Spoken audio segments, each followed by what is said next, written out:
Assal beat Elias in the Egyptian Open final.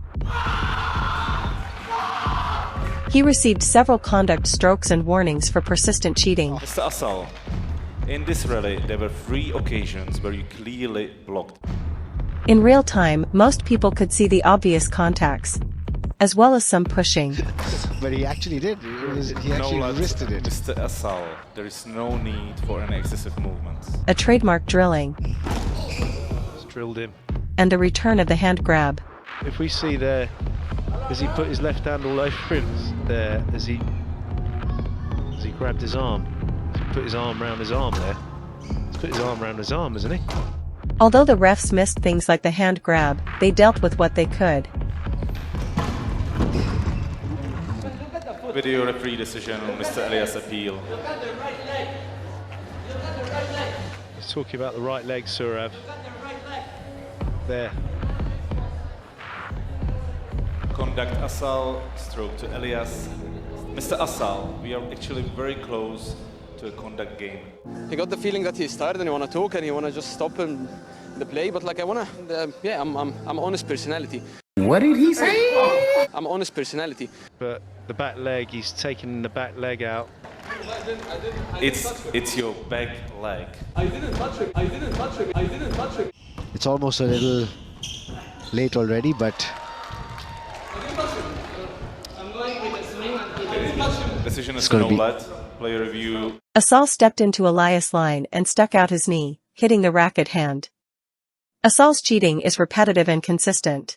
I want to focus the rest of this video on specific details, instead of obvious cheating like barging, tripping, and grabbing. Let's start with the front right corner. Whether the line is to the right or to the left, clearance normally involves making your body narrow and moving back to the tee as Elias demonstrates. There are very few situations that require anything different. For Assal, he clears properly when the line is to his right. Notice how he just moves to the tee, he never steps to one side. However, when the line is to the left, Assal will step left too. This is a change in baseline behavior. In comparison, Elias clears this shot by making himself narrow and moving to the tee, providing a direct line. This movement puts Assal in the direct line to the ball. When we plot the line Elias is forced to take, it is obvious why this puts Assal at an unfair advantage. Assal does this block all the time, and players complain about it a lot. There you see the movement just sort of backing up. I just need a bit of access. All I need at the front is just a bit of access without him. That's all, please.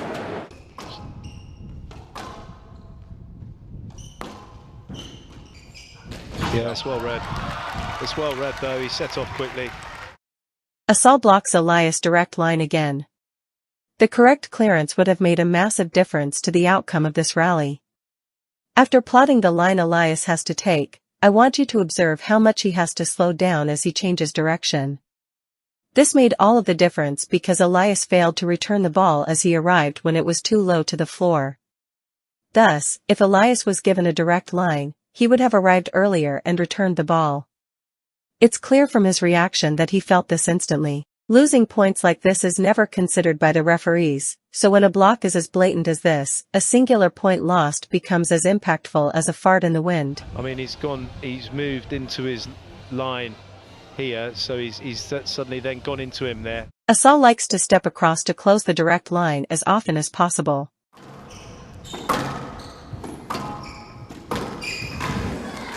Yeah, I mean, he's going to be in trouble there. Oh, he's going to be in trouble, I think. yeah, I mean, like, he really doesn't need to do this. No, he's going to be in trouble. Yeah. Contact It's such a stroke. good shot. I have added a comparison clip just to show you that this is deliberate. Assal can easily let the opponent through if he wants to. He hits the same shot and Elias is the same distance away from him. In the cheating example, he extends the back leg to move into Elias' line to the ball. But on the left side, you can see him take a small step, which gives Elias enough space. The concept of holding your movement across to allow access is crucial to good clearing. To explain this, I have deliberately selected a subtle example so that you can focus on positioning instead of a wonky back leg trip. On the straight volley drop, the striker's movement back to the tee intercepts with the opponent's line to the ball. In order to clear properly, Elias delays his movement back to the tee to give Assal room to play. You can see how he is in the service box at this point. Let's draw a line here. However, Assal moves quickly into Elias and causes interference. The rules are explicit: make every effort to clear. You have absolutely no right to move to the tee if it impedes your opponent.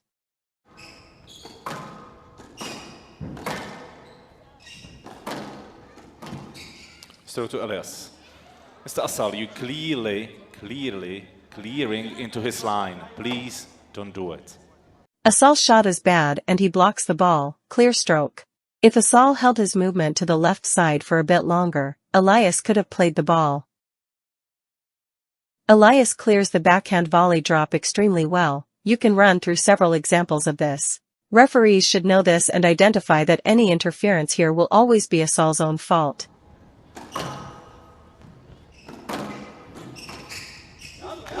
Yes, Slut. Mr. Assal. Mr. Assal, let me explain. I don't like your left hand on his back. Please don't hold him in, then you can play. Elias clears properly, holding off on his return to the tee to allow Assal time and space to move to the right. Assal moves straight into Elias and starts pushing him. With a comparison clip, you can see how Assal made no effort to play the ball. If we pause and move Assal around, we can understand how he created his own interference. Assal does this to try and trick the referee into giving a stroke. No effort to play should be a no-let, so he was very lucky not to lose the point. Yes, Slut. Please don't hold him in, then you can play.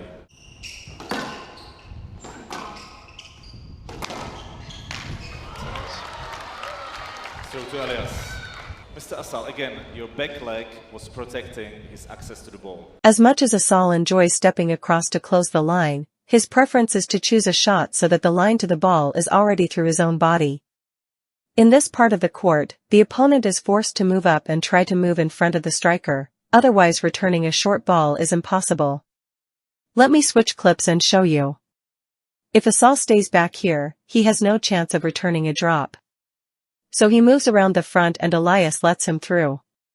As we change back, Assal knowingly steps into Elias and causes significant contact. With no effort to clear, and a returnable shot, a stroke is the only possible decision. In an area like this, Elias will commit to going short or long. If Elias hit mid-court on purpose and stepped back into Assal, it would guarantee interference, so he doesn't do it. Again, hitting mid-court here and stepping into Assal would cause a problem. Elias hits long. Same thing, imagine how Elias could take away Assal's line by hitting mid-court if he wanted to. He goes long. Even on championship ball, he still gives Assal a line by not hitting mid-court. For Assal, rather than hit the corners, he will hit mid-court, cleverly weighting his shot to give Elias the least direct line possible. With Assal in the back half of the service box, Elias will always move in front. If Elias does not try to avoid the interference, he will get a no-let. If Assal had any intention of clearing, he would move slightly backwards to the tee. Instead, he leaves his right hip in Elias' line, causing contact in addition to stealing the direct line. This is the tactic which can make it appear as though Assal's opponents are running in circles. Assal does this for the entire match, using his body to set up attacks. I expect to see more players using this tactic, especially now that WSO deleted unobstructed direct access from the rulebook for this season.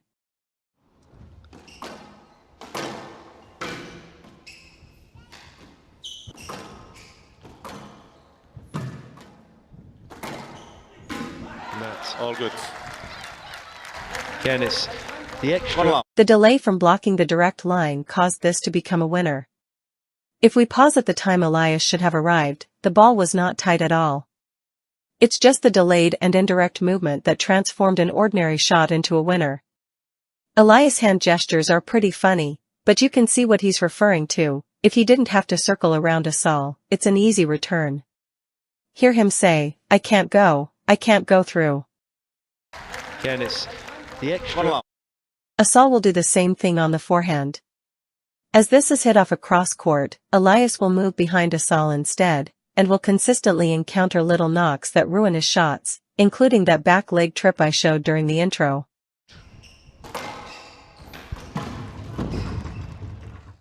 The middle of the court is a real nightmare, as Assal can combine this tactic with a move into the opponent.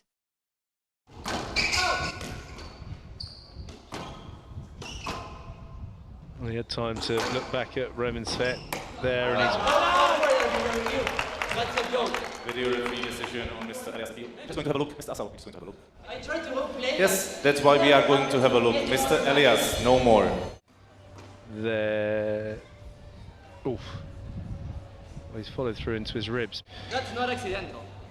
He's left his arm out there and gone. Oof, goodness me! I suppose he hasn't taken it on the elbow himself, Mustafa. Again, Assal's entire body shifts across. Compare where he hits the ball from and where he finishes. It's this shift into Elias' line with the stiff arm that causes needless contact. Assal cheats so often that we have become accustomed to this as being normal for him. But if I show a clip of another player shifting across, then it becomes obvious.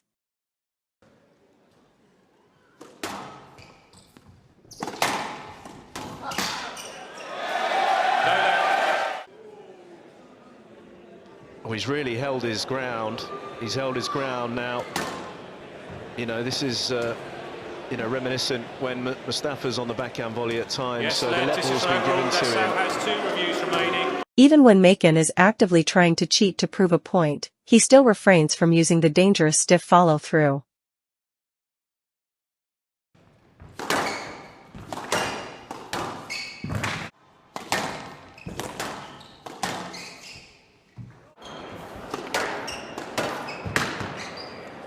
The situation again with Diego, a couple of impacts to the head, leaving the racket out. Mr. Assal, you are using your racket and leaving it in the path of your opponent as an obstruction.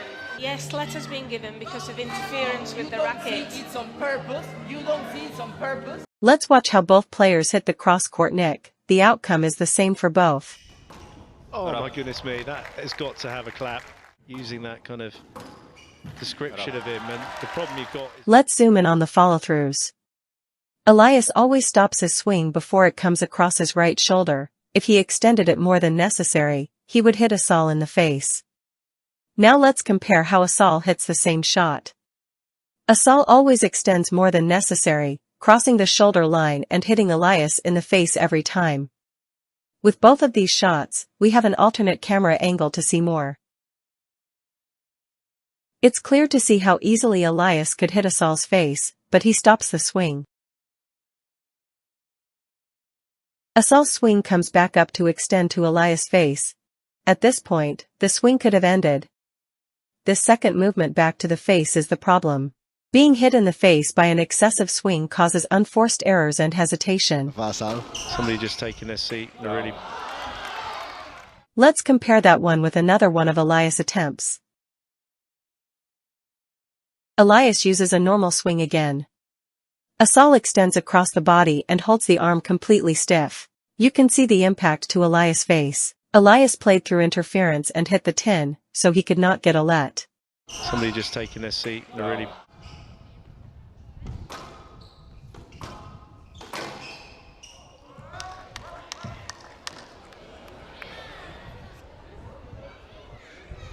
Video referee decision on Mr. Elias' appeal.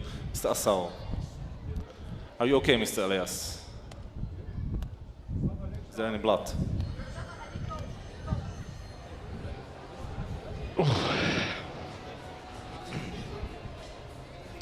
No blood.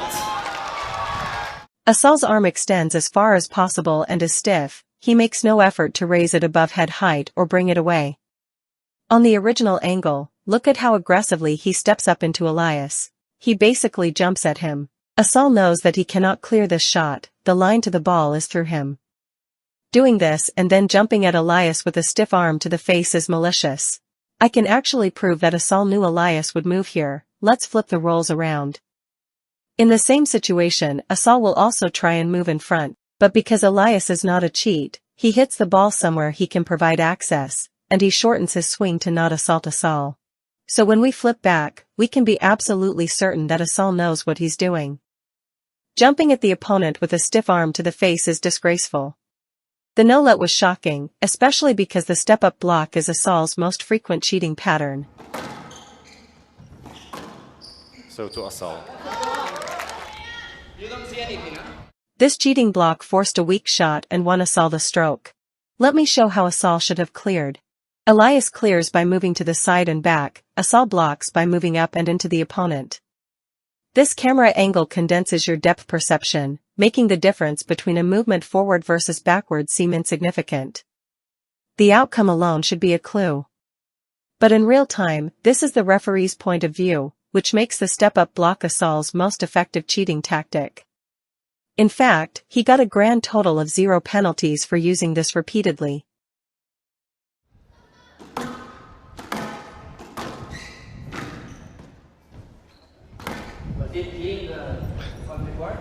Yes, we are watching.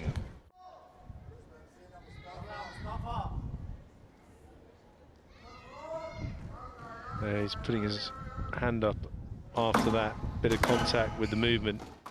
Let's see another. Why does Elias have to deal with this all game? Do you realize how hard it is to think about your shot when you have to worry about this constantly? Assal demonstrated in the first few rallies that he knows exactly how to clear these shots, move away. It's not hard, and anyone who thinks that this is not deliberate knows nothing about squash. Elias isn't able to do it, both because he's not accurate. Is that a good shot? No, it's a terrible shot by Assal. It should be a stroke to Elias. Blatant blocking again. Don't worry, if you can't see the problem, I'll just show you how Elias lets Assal through in the exact same situation. Both players have their hitting leg in the same place. Elias positions his recovery leg to the side, shifting his weight sideways to allow access. But Assal plants his recovery leg forwards, transferring all his weight forwards into Elias, blocking his line. He does this so much, that if I make this Elias comparison full screen, check out what Assal does on quite literally, the very next shot. No let. Yeah, no let. Nothing wrong there. No let. What a joke. I can find these blocks by accident while editing clips analyzing something else entirely. In fact, even the hand grab clip was actually a step-up block. Just trying to tally up the amount of strokes. Well, he's not going to get anything for that. Service, please. He's actually got, if we see there, has he put his left hand all over him? There, has he grabbed his arm? Has he put his arm round his arm there? Assal got away with a clear hand grab and block. Look at this again, it's the same movement into the opponent instead of to the side. Let's see another one. A few in a row for obvious reasons. The ball was up. Imagine how many points Assal stole with this one cheating tactic alone.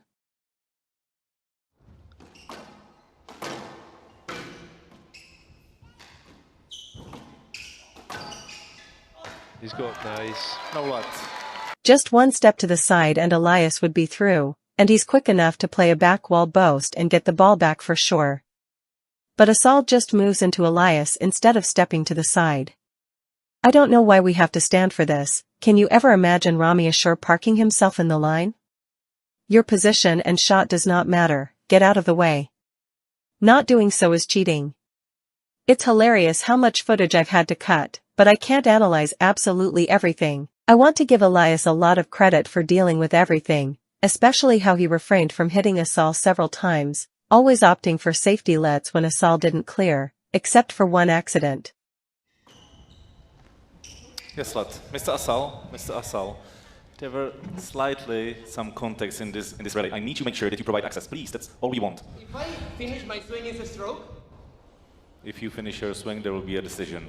Serving from the left. It's a lot of contact, huh? I'm telling you. That's what I'm just addressing.